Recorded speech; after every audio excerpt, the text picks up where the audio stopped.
여러분 안녕하십니까? 글로벌 자동차 동향을 자동차 마케터의 시선에서 분석하고 해석하고 있는 이순환입니다.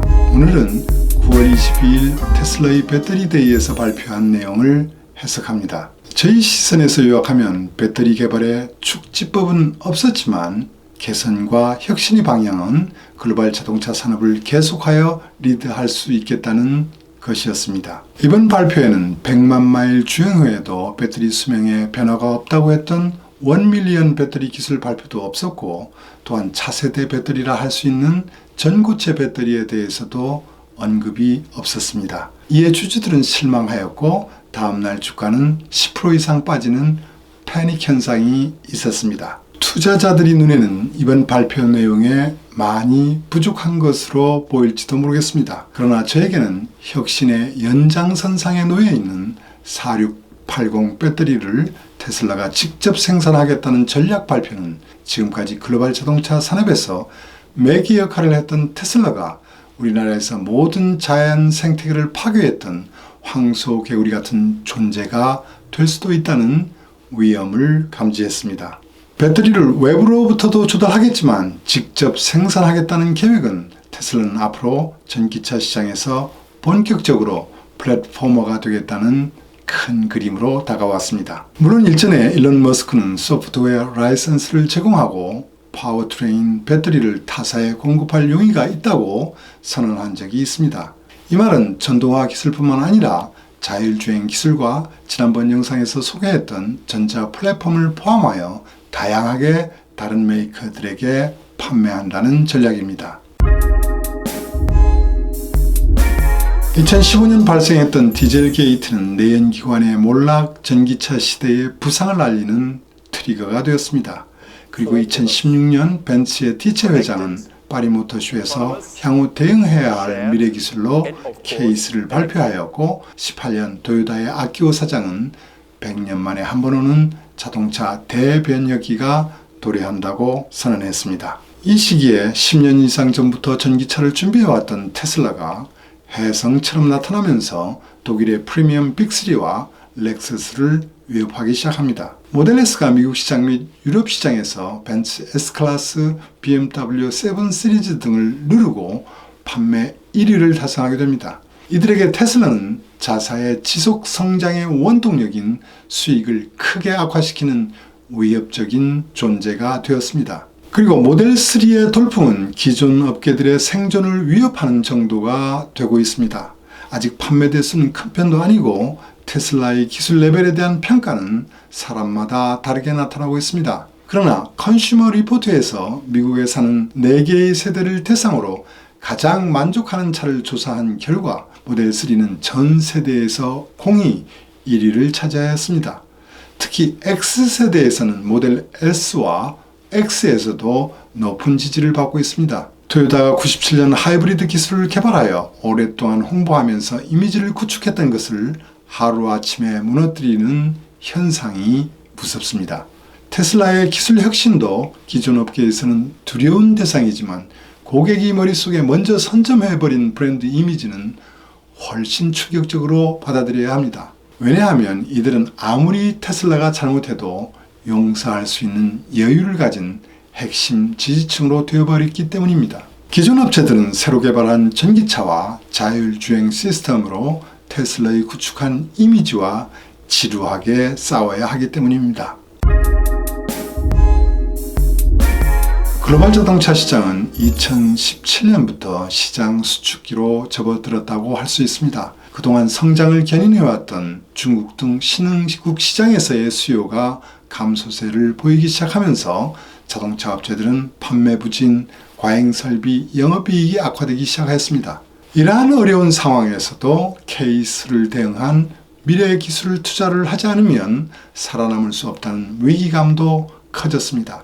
여기에 올해 2월에 시작된 코로나 사태로 거의 모든 업체들은 생산 절벽, 판매 증발로 상반기 결산에서 적자를 기록하였습니다. 당연히 업체들은 업계 재편과 구조조정을 서두르지 않을 수 없는 상황에 내몰렸습니다. 19년 약 10만 명 이상의 인원이 감축되었고 이 시간에도 계속되고 있습니다.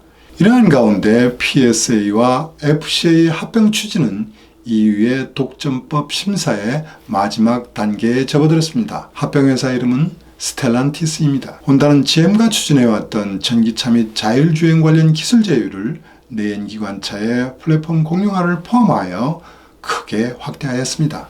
폭스바겐과 포드는 기브앤테이크 전략으로 가고 있습니다. 폭스바겐이 개발한 전기차 플랫폼을 포드에 제공하고 포드는 자율주행 기술을 제공합니다. 올해 상반기 세계 판매 1위 토요타는 혼다와 닛산, 미쓰비시를 제외한 일본 전 메이커와 자본 제휴를 확대해 왔습니다. 스바루는 이미 지분법 관리하에 있고 머지않아 마쓰다도 그렇게 될 것이라고 예상해 봅니다. 지금 가장 어려움을 겪고 있는 업체는 르노와 닛산, 미쓰비시인 것 같습니다. 세계 회사 다 적자로 전락한 가운데 매우 힘든 구조조정을 하고 있습니다. 이러한 구조조정과 자동차 간 전략적 제휴로 인하여 글로벌 자동차 순위도 확 바뀌게 될 것입니다. 한편 테슬라의 매개 효과는 폭스바겐의 개발 체제에도 많은 변화를 주고 있습니다. 9월 30일 폭스바겐은 온라인으로 주주총회를 실시했습니다. 이 자리에서 폭스바겐 사장은 2024년까지 커넥티드와 자율주행 등 디지털 분야에 140억 유로를 투자한다고 발표했습니다. 올해 7월에는 그룹에서 횡단적으로 사용할 수 있는 소프트웨어를 개발하는 조직을 아우디에 만들었고 그룹 내 소프트웨어 전문가 1,800명을 모아서 시작했습니다. 29일에는 독일 부품업체 헤라로부터 화상처리 소프트웨어 회사를 매수하는 등 테슬라가 앞서가고 있는 길을 빠른 속도로 추격하려고 하고 있습니다. 소프트웨어 내재율을 현재 10%에서 25년 60% 이상으로 끌어올려 고객을 배려시킨 엔진차와 브랜드의 집합체로부터 많은 이동체를 신뢰할 수 있는 형태로 운영하는 디지털 기업으로 변신한다고 선언했습니다. 그럼 테슬라로부터 어느 업체가 플랫폼을 구입할까요? 저는 1순위가 FCA가 될 것이라고 예상해 봅니다. 물론 최고의 영업이익률을 기록하고 있는 PSA와 합병은 하지만 PSA의 차들은 어디까지나 소형 중심이기 때문입니다. 미국 크라이슬러의 중대형차와는 PSA와 플랫폼을 공유할 수 없고 미래 기술 개발에 뒤처져 있다고 보기 때문입니다.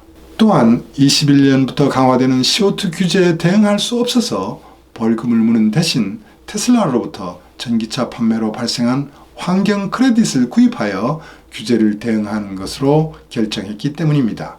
그 다음으로 예상되는 것은 르노, 닛산, 미쓰비시의 가능성입니다. 기술력은 충분하나 대규모 투자를 해야 하는 입장에서 테슬라로부터 사다 개발하는 것이 더 효율적이라는 계산도 할 수 있기 때문입니다.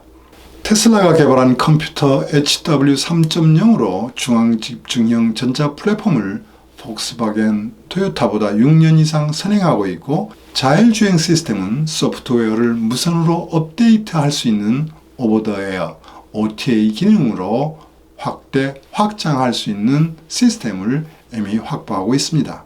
이러한 최신 기술로 무장했지만 경쟁력 있는 가격을 갖춘 전기차 플랫폼가 되기 위해서는 낮은 가격의 배터리가 반드시 필요합니다. 전기차용의 배터리 팩 가격은 1kWh당 150불 전후로 알려져 있지만 코스트가 내려가는 속도는 느려지고 있습니다. 그 이유가 무엇일까요? 아마도 수요와 공급이 밸런스에 있지 않나 생각됩니다. 폭스바겐을 비롯한 유럽 메이커와 한국, 중국 등 전기차를 개발하는 자동차 메이커를 중심으로 배터리 조달 경쟁이 강화되고 있습니다. 현대차 정의선 부회장이 긴급하게 국내 3사 배터리 업체 순회와 긴급 만남도 이 연장선에서 해석이 가능합니다.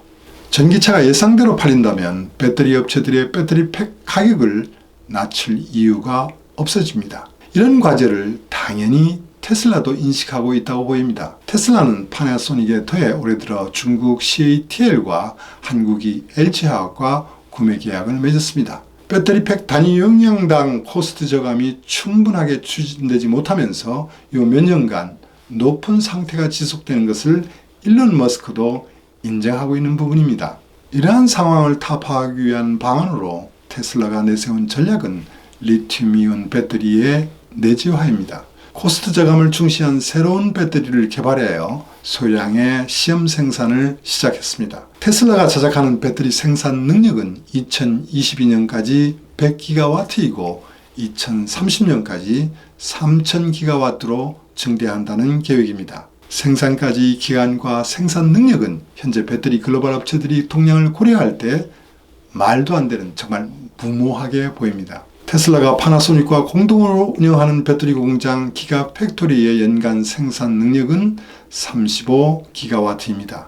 테슬라는 앞으로도 파나소닉, LG화학, CATL로부터 배터리 조달을 계속 받지만 합계 100기가와트 정도밖에 안 되기 때문에 자작으로 전환하는 전략을 가속하고 있습니다. 지금까지 개발한 기술을 충분히 활용하여 배터리 팩 코스트를 이전 대비 56% 저감할 수 있다고 자신있게 발표했습니다. 테슬라는 이 배터리를 사용하여 25,000불로 낮춘 전기차를 23년까지 시장에 투입한다고 하고 있습니다. 이 차는 유럽이 좁은 도로에서도 달릴 수 있는 대중차라고 할 수 있습니다. 아마 폭스바겐 ID3와 경쟁할 수 있을 것입니다. 폭스바겐 ID3의 독일 기본 가격은 35,500유로입니다. 테슬라의 25,000불짜리 차와 폭스바겐 ID3의 35,500유로의 차, 테슬라의 야심이 무섭지 않습니까? 현재 미국 시장에서 아이오닉 전기차는 33,045불이고 니로 전기차는 39,090달러입니다. 내년 3월에 런칭하는 현대 엔리의 가격이 어느 정도로 결정되어야 경쟁력이 있는지 생각하게 됩니다. 테슬라가 글로벌 자동차 업계에서 지금까지 매기 역할을 했다면 앞으로는 무엇이든 잡아먹어버리면서 자연 생태계를 파괴했던 황소개구리로 변하기 시작했습니다. 판매대수는 아직 미미하지만 시총은 토요타, 폭스바겐, 벤츠를 합친 것보다도 많은 것이 이를 보여주고 있습니다. 내용이 좋으셨다면 구독과 좋아요, 알람 설정 부탁드립니다. 오늘은 여기까지입니다. 시청해 주셔서 감사합니다.